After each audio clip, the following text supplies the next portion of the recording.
Bonjour à tous, alors aujourd'hui on va parler donc de la iWON i7 ou i7 si vous voulez l'appeler à la française. J'ai reçu cette montre hier, je l'avais commandée parce que j'avais auparavant la Pebble Steel et puis je l'ai revendue pour une raison X ou Y. Et j'avais besoin de retrouver une bonne montre connectée, mais je voulais aussi avoir une montre connectée qui ait une bonne autonomie. Et voilà, et ça c'était un peu plus compliqué à avoir si on voulait avoir un prix correct. Parce qu'il y a toujours Pebble qui font des très bonnes montres avec une bonne autonomie. Mais bon, on est à 100, 150 euros pour avoir quelque chose qui est un petit peu de la gueule. Alors, et puis du coup je suis tombé sur ça, je suis tombé sur la iWON i7 qui avait l'air vachement intéressante, qui reprenait un peu les grandes lignes de la Pebble. Et pour un prix qui était plutôt correct parce qu'on est sur 46 euros, frais de port compris.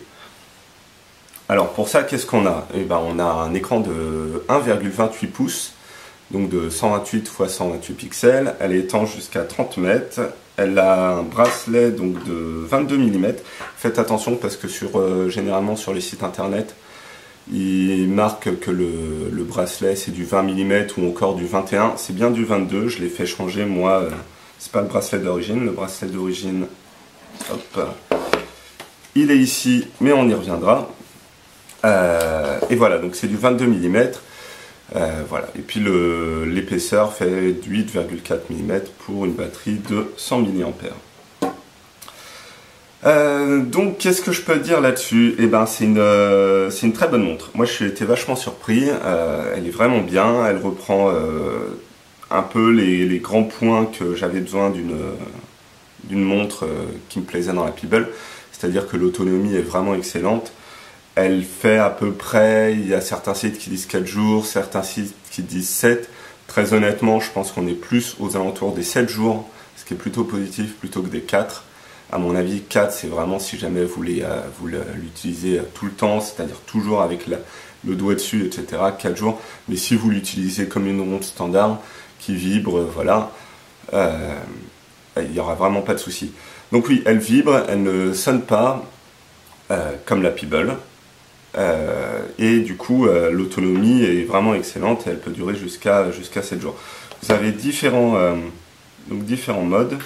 Alors, est-ce que je vais y arriver? Donc le sport, ce qui vous permet, je vais justement pas y arriver, d'avoir plusieurs modes, donc les pompes, la corde à sauter, la gymnastique, etc., le basket, et voilà. Alors, voilà, donc là on arrive sur un point qui est un des points négatifs, c'est l'interface, elle est assez pourrie, elle n'est pas à chier, elle n'est pas complètement achetée, mais voilà, il n'y a aucun bouton. La Pebble avait 3 boutons sur le côté, mais celle-ci, elle n'en a aucune. Du coup, à chaque fois, vous devez...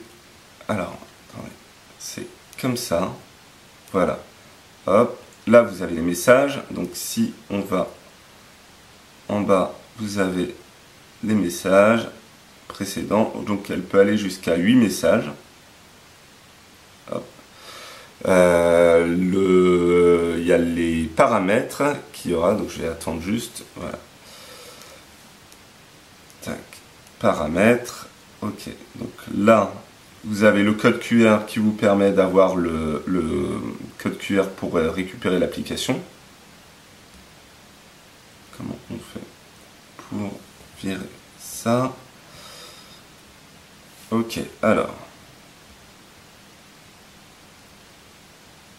donc le code QR, ah putain, bon voilà, je vais pas tout vous montrer parce que du coup c'est insupportable. C'est le point négatif, c'est la manière de naviguer, la manière qu'ils ont choisi pour la navigation, elle est vraiment chaotique, elle est vraiment compliquée. Et il y a vraiment des moments où c'est insupportable. Voilà. Sinon, très bonne montre, vraiment aucun souci. Donc elle vient avec... j'ai dit que j'y reviendrai. Hop, voilà, elle vient dans cette boîte.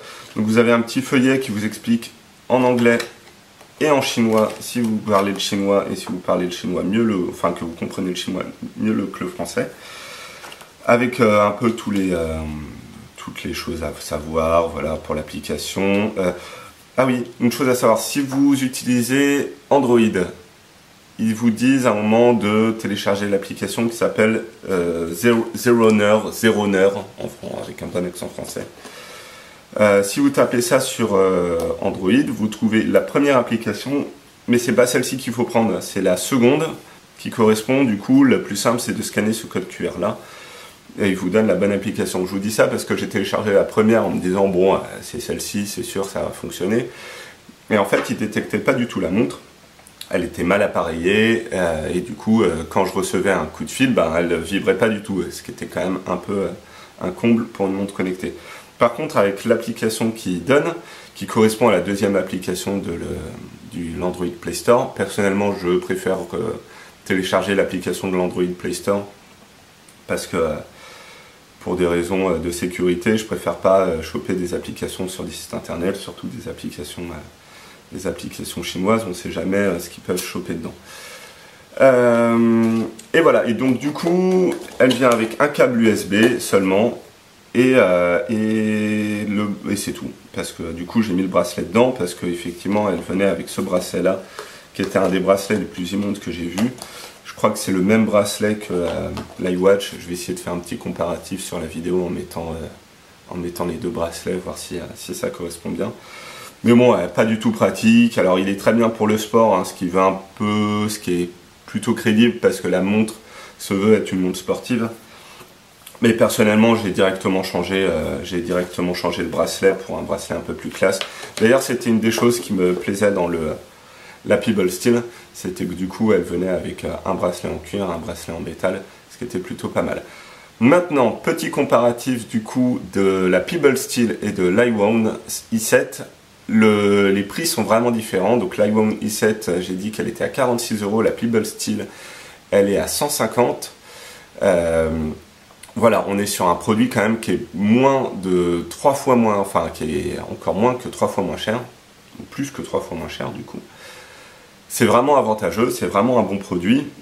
Jusque là, ça doit faire, bon, je suis pas super bien, mais ça fait à peu près 24 heures que je l'ai. Un peu moins de 24 heures, la batterie est toujours pleine, et voilà, et il y a vraiment, je suis vraiment content, je pense que elle peut tenir jusqu'à 7 jours sans vraiment de soucis. Alors une chose à rajouter aussi par rapport à l'iWound i7, c'était son application, parce que sur une autre vidéo, j'ai parlé de l'application de Lukitel, merci le chat, de Lukitel A28 et de son application. Et effectivement, je voulais revenir sur l'application de l'iWound i7.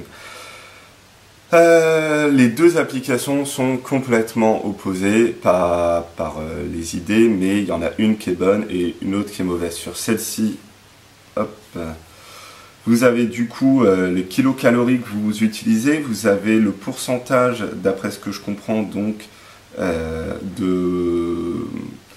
je sais pas, index c'est 57, non c'est pas un pourcentage, mais en gros ce chiffre là doit augmenter d'après ce que je comprends par rapport à votre exercice. Vous avez les pas, vous avez le sommeil, donc effectivement qui vous dit si vous avez bien dormi ou pas. Hop, vous avez vos alarmes que vous pouvez utiliser, vous avez ensuite votre capteur cardiaque.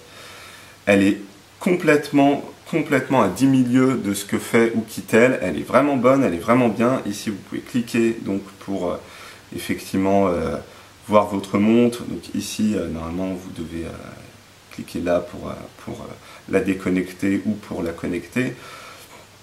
Il y a d'autres choses à cocher ou pas pour savoir si vous voulez le format 24 heures, les unités anglaises, le mode comment on pourrait traduire ça, auto-sleep, hein, je pense que vous comprenez de toute façon, etc. Vraiment bonne application. Par contre, les choses positives qu'il y avait sur le Lukitel qu'il n'y a pas ici, mais pour moi c'est pas très grave, Par rapport aux applications que vous pouvez utiliser, vous pouvez donc, j'ai essayé de revenir à l'envers, c'est un petit peu compliqué, voilà, message push. Donc vous pouvez utiliser les Facebook, Twitter, WhatsApp, Skype et une application pour les SMS. Donc ici vous cliquez et puis vous choisissez du coup l'application que vous utilisez. Ça peut être un Hangout, ça peut être l'application Messenger de Facebook, ça peut être l'application Messenger de Google. Il vous listera toute une liste d'applications. Ici effectivement bien sûr c'est ce que vous devez cocher pour recevoir les appels. Mais vous ne pouvez pas du tout recevoir vos mails, par exemple. Voilà. Donc vous ne pouvez pas recevoir vos mails ici, ce que je trouve un peu dommage. Personnellement, moi, ça ne me gêne pas du tout. Mes mails, je peux très bien attendre. Par contre, les SMS ou les appels, c'est beaucoup plus important pour moi. Voilà, je voulais juste parler de cette application-là avant de conclure, parce qu'effectivement, je la trouvais vraiment plutôt pas mal. J'ai pas cliqué ici, je ne sais pas, voilà. Donc, même pour le capteur cardiaque, il vous dit effectivement... il me semble avoir vu quelque part que c'était calculé toutes les demi-heures, qui mettait il s'allumait toutes les demi-heures pour calculer votre comment dire, heart rate. Les mots anglais me viennent, mais votre rythme cardiaque, pardon, excusez-moi. Et du coup, il le met ici. Voilà. Voilà, donc n'hésitez pas à laisser vos commentaires, à poser vos questions, j'essaierai de vous répondre. Ça a été je me suis un peu perdu, mais voilà. Si j'ai oublié des choses, n'hésitez pas à me le dire, et puis j'essaierai de répondre à vos questions dans les commentaires. Bonne journée à vous, au revoir.